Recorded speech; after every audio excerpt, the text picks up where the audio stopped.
much of his economic agenda. Fox has told a dozen or more House Republicans are not yet on board with the massive tax and spending bill approved by the Senate this week. Several of those lawmakers are meeting with President Trump and other administration officials here at the White House. Fox's Jared Halpern. America is listening to Fox News.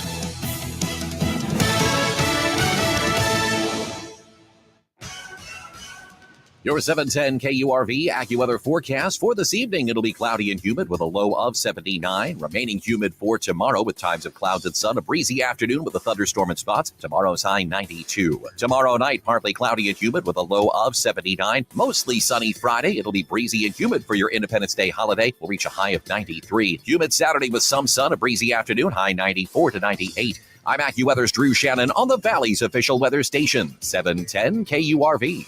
News Talk 710 KURV. News and weather information at your fingertips. There was only one place to get the information I needed. Log on to KURV.com.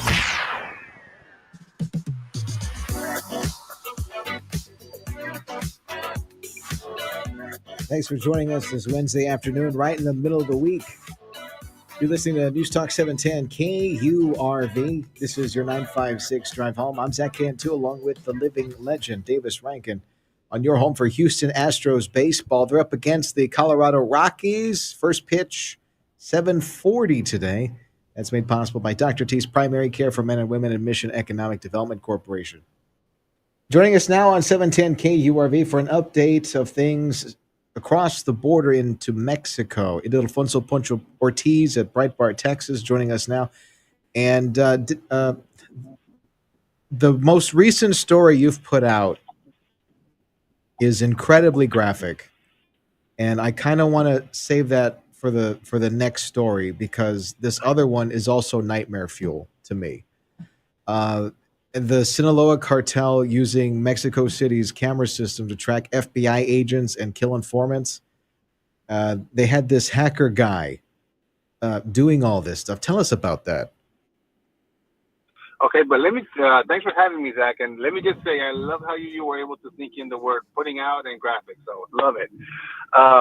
So what happened was that there was just a report filed by the DOJ, the Office of Inspector General from the Department of Justice, where they actually revealed a lot of information that we didn't know back then.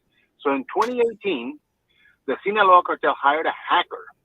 And this guy was good and so good that he was able to hack into the phone of the second highest ranking FBI agent in Mexico, which is called the ALAT, the Assistant Legal Attaché, working out of the embassy. So they hacked his phone. They were able to get the call data, who he was calling, what calls he was receiving, and the geolocation data. That's very important because it tells you where he was at certain points. Then they were able to basically hack or have access to Mexico City's police surveillance cameras, like the entire network. So they were able to track his footsteps as he was moving throughout the city. So that what they did is they identified who he was meeting and who he was talking to. Then the cartel sent out people to intimidate and at times kill the people that were possibly informants or people working with the FBI, related to Sinaloa cartel investigations.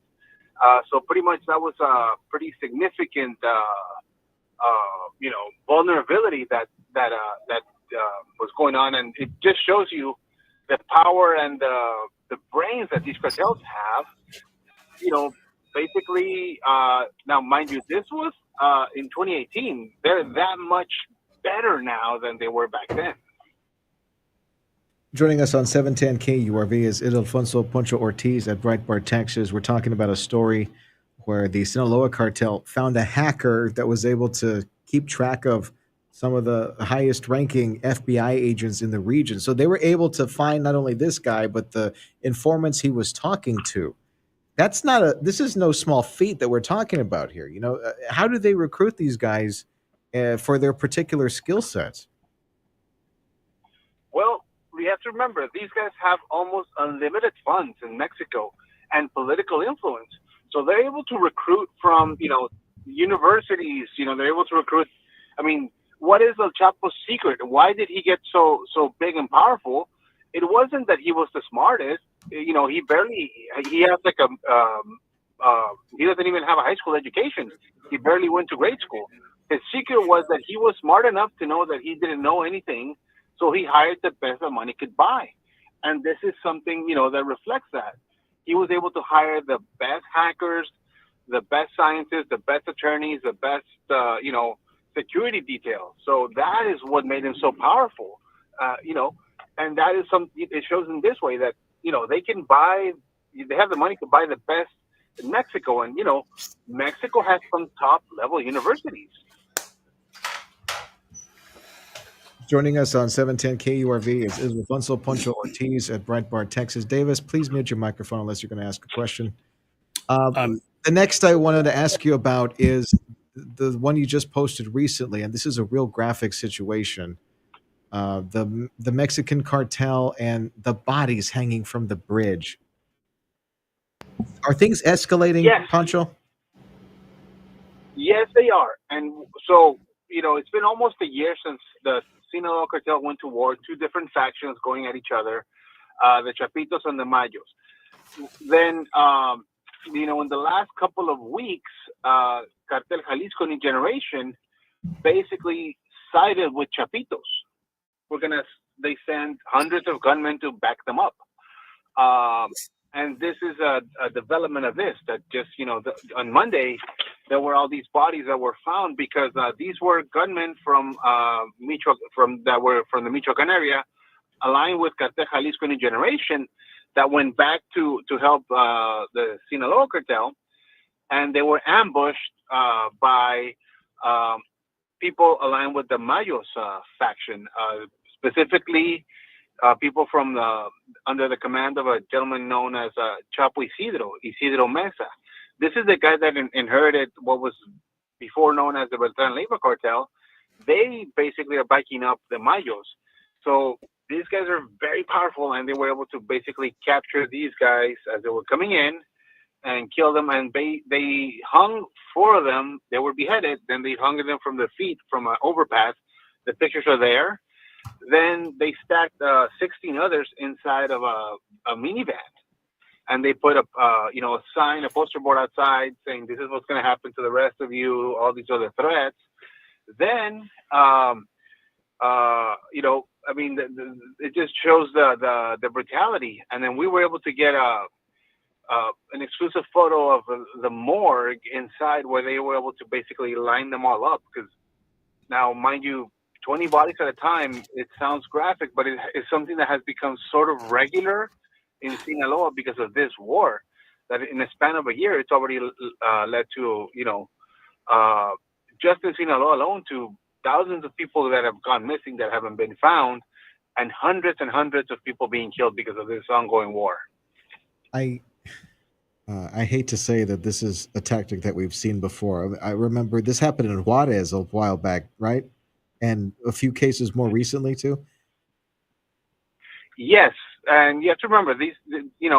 When these cartels go to war, it's not just fighting each other; they're actually trying to terrify the other faction or the rivals. This is how brutal we can be. This is a gory crime scene to show how brutal we can be, as a way to instill fear not only on the rivals but in the community as well. So this is the definition of a terrorist act in a way. Joining us on 710 KURV is Ildefonso Poncho Ortiz at Breitbart, Texas, and we're talking about all the stories that you're not hearing about that are happening in Mexico right now. Do you think that at some point the U.S. is going to have to step in with the Trump administration to at least curb some of this? I don't think I'll get to that level. My forecast is this: Trump is actually pressuring Mexico very heavily into, with the threat of tariffs. I mean, you have to remember that when he designated them as terrorists, there's this one little thing that people haven't really looked at, which is the potential of saying that Mexico is a foreign sponsor of terrorism. If they ever reach that designation, that alone will basically destroy Mexico's economy, because all the international companies, manufacturing plants, and so forth would have to pull out. So that's the threat that Claudia Sheinbaum has on top of her. So she's actually having to do certain things, crack down on certain people. I mean, she did send out. Remember when she sent over like almost 30 cartel bosses that were in jail, like some of the big names. She's having to do certain things. So she's in a tight spot. She has to do enough to appease the Trump administration, yet not go so far as to basically upset the cartel bosses that put her in power.